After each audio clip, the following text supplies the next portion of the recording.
गाँव छोड़ब नहीं, हम जंगल छोड़ब नहीं, और माँ माटी छोड़ब नहीं, लड़ाई छोड़ब नहीं। हम गाँव छोड़ब नहीं और जंगल छोड़ब नहीं, अरे माँ माटी छोड़ब नहीं, लड़ाई छोड़ब नहीं। बांध बना ले, गांव डुबा ले, कारखाना बना ले, और जंगल काटी खादान कोड़ी सेंचुरी बना ले। तो ये बांध बना ले, गांव डुबा ले, कारखाना बना ले, और जंगल काटी खादान कोड़ी सेंचुरी बना ले। जल जंगल जमीन छोड़ हम इन कहाँ कहाँ जाएं, विकास के भगवान बता दो कैसे जान बचाए। से ले गाँव छोड़ब नहीं और जंगल छोड़ब नहीं, और माँ माटी छोड़ब नहीं, लड़ाई छोड़ब नहीं।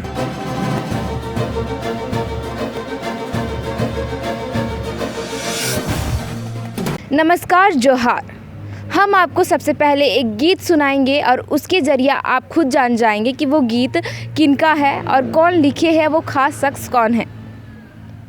गाँव छोड़ब नाही, जंगल छोड़ब नाही, माय माटी छोड़ब नाही, लड़ाई छोड़ब नाही।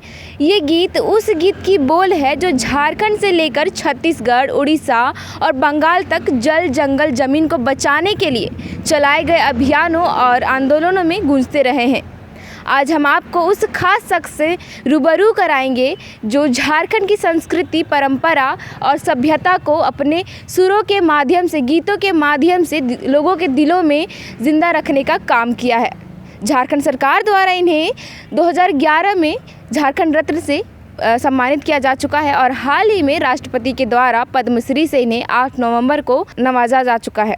ये जो शख्स है झारखंड के आंदोलनों में भी जुड़े हैं और साथ ही साथ इनकी जो गीत है वो झारखंड के आंदोलनों में बहुत ही अहम भूमिका निभाई है। तो बिना किसी देर किए हम उस शख्स से हम मिलेंगे और आपको भी मिलाएंगे।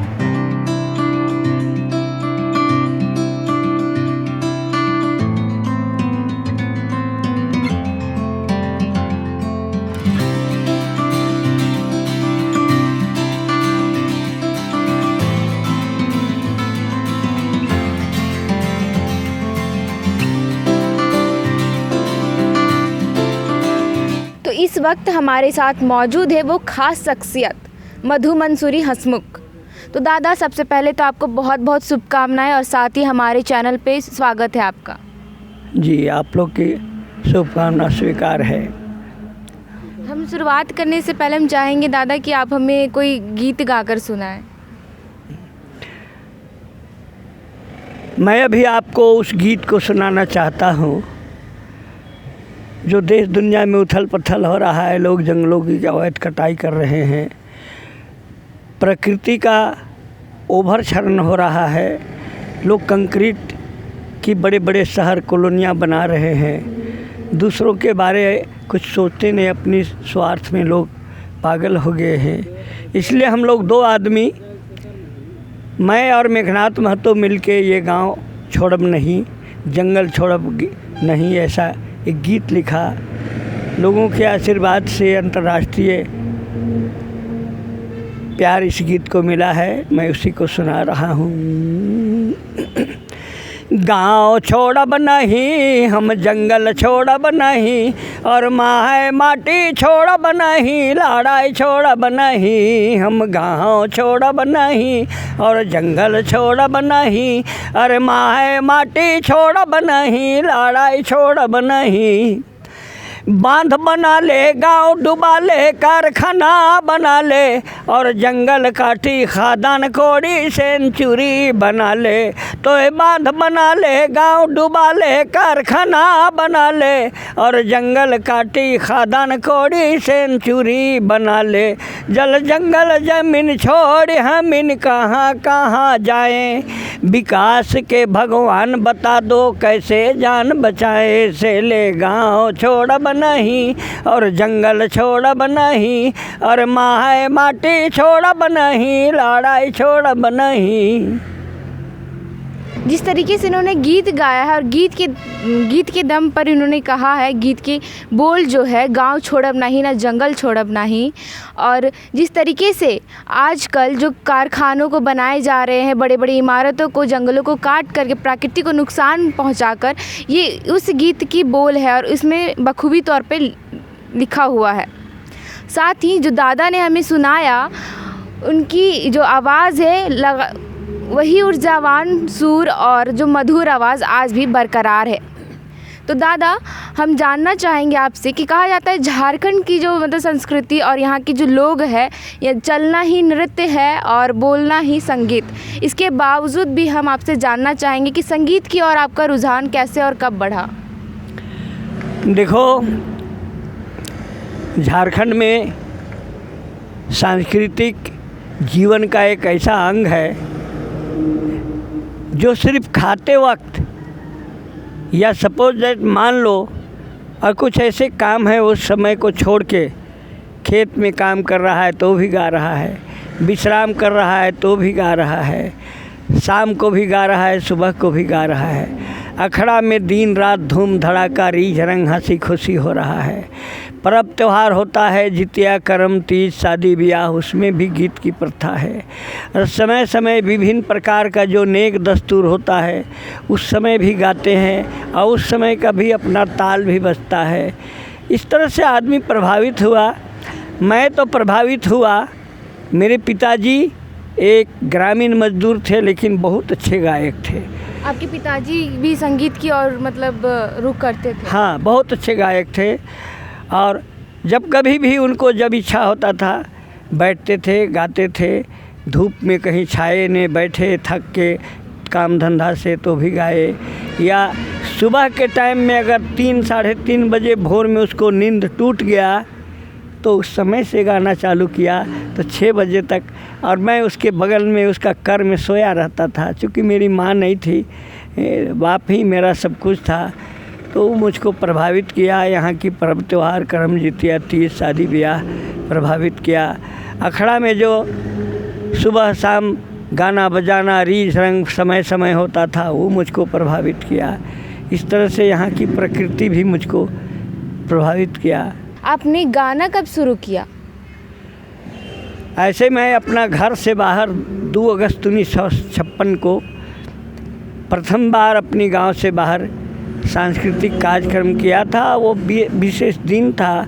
उसी दिन रातू प्रखंड कार्यालय का शिलान्यास हुआ था 2 अगस्त 1956 को। और वहाँ पर मुझको कुछ पुरस्कार पैसे के रूप में मिला। तो आपने वहाँ पे गीत गाया था? हाँ, गीत गाए थे हम। तो खुशी में छोटा नागपुर महाराजा चिंतामणि शरणनाथ साधो 10 रुपया पुरस्कार दिया तो मन बहुत खुश लगा। और उसी दिन से जो चला सो आज तक चल रहा है। आपने गीतों की रचना कब की थी, कब से की थी?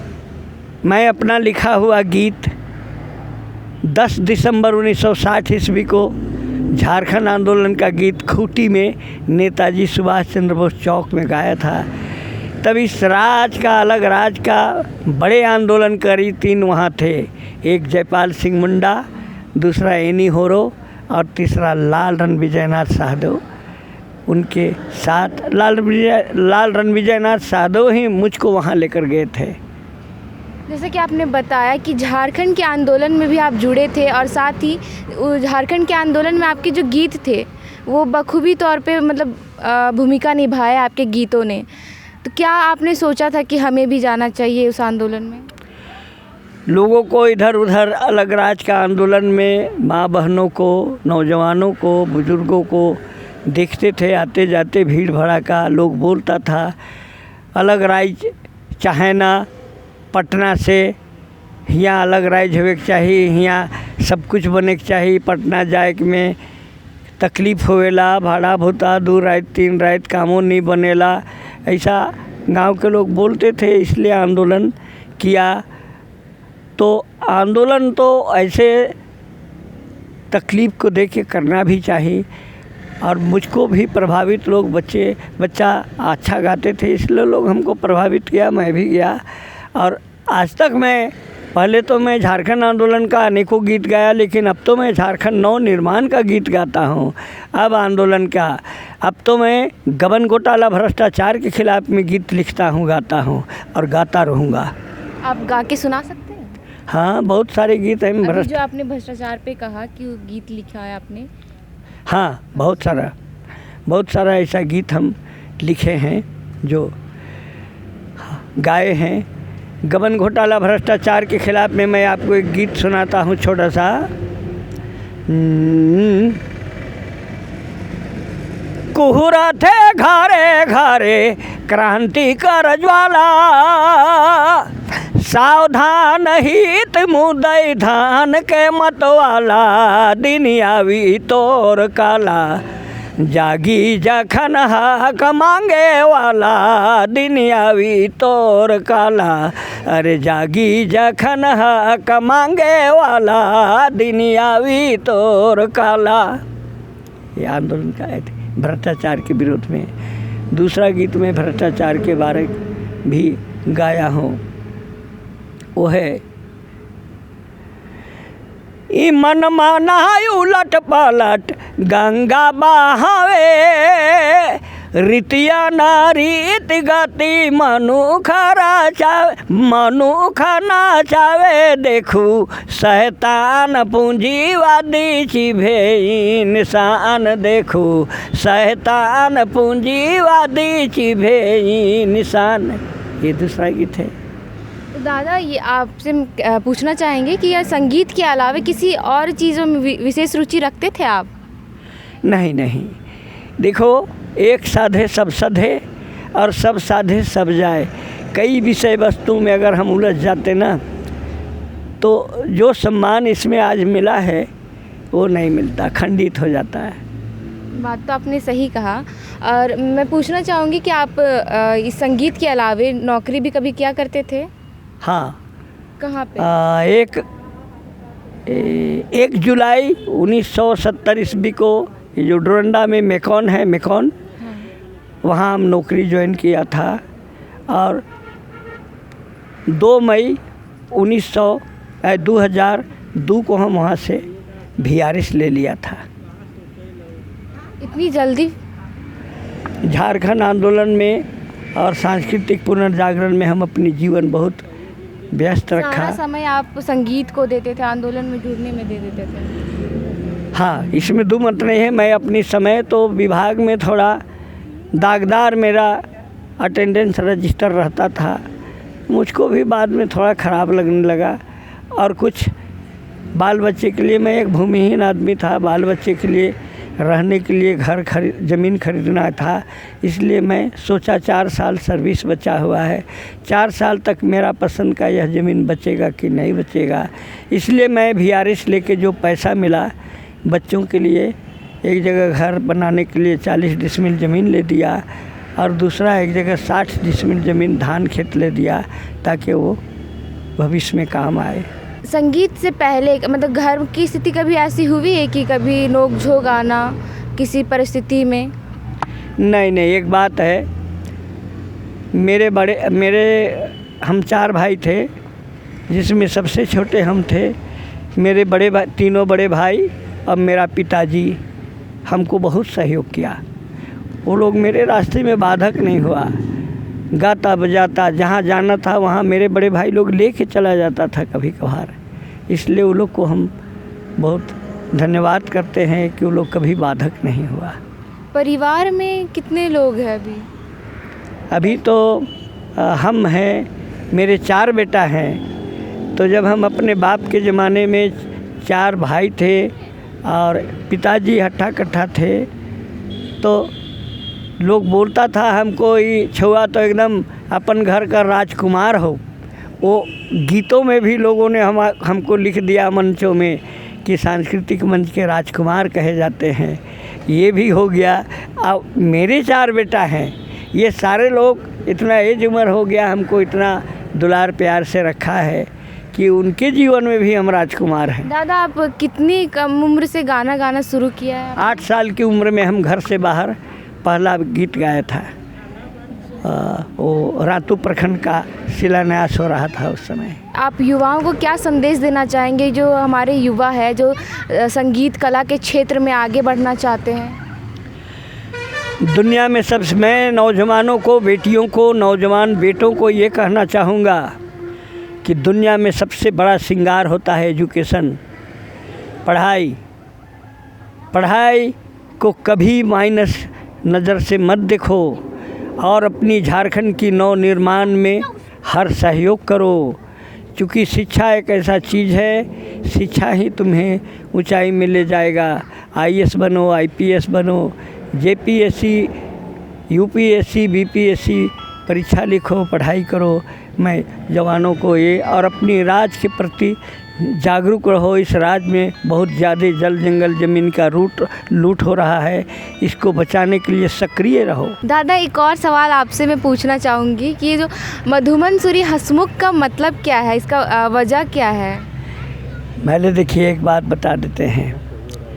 मधु, मेरा नाम मधु, और मुस्लिम समाज में और आदमी का नाम अलग ढंग का है, लेकिन मेरा नाम मधु।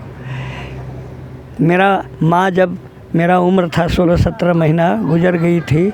मैं किसी गाय का या किसी और महिला का दूध नहीं पिया, रोता था तो मेरा बाप भात को माड़ में ऐसे मैस के, और आज के जैसा चम्मच भी नहीं था, तालाब में मिलने वाला सितुआ होता था, उसी से हमको पिला देता था और दारू भी पिला देता था।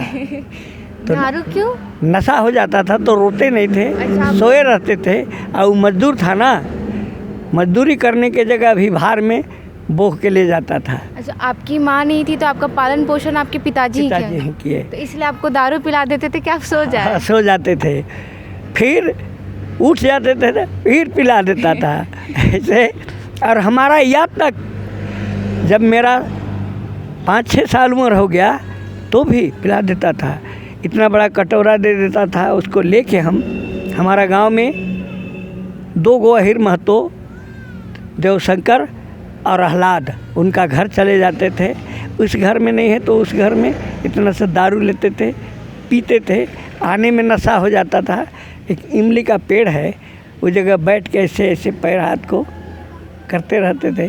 कोई ला देता था घर हमको, आप वहाँ पे पड़े रहते थे तो फिर कोई घर में ला देता था। आज के जैसा गलत सोच का आदमी नहीं था। हिंदू भाई, मुसलमान भाई, अहिर महतो लोग, गुराव लोग ला दे। मेरा बाप को कहता था, ए दा ई छुआ तो एकदम मधुआ हो गलो दा। मधुआ से मेरा नाम मधु हो गया। तो पहले आपका नाम क्या हुआ करता था? बस मधुए। मधु? हाँ, मधुए।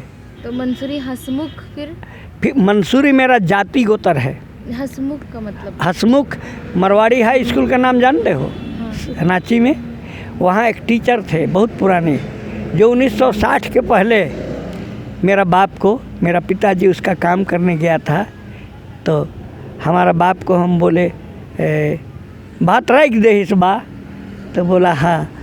तो हंसी खुशी कुछ कर रहे थे तो वही कुलदीप सहाय उनका नाम था, उन्होंने मेरा नाम मधु मंसूरी हंसमुख रख दिया है। तब से आपका नाम के बाद हंसमुख लगना शुरू हो गया।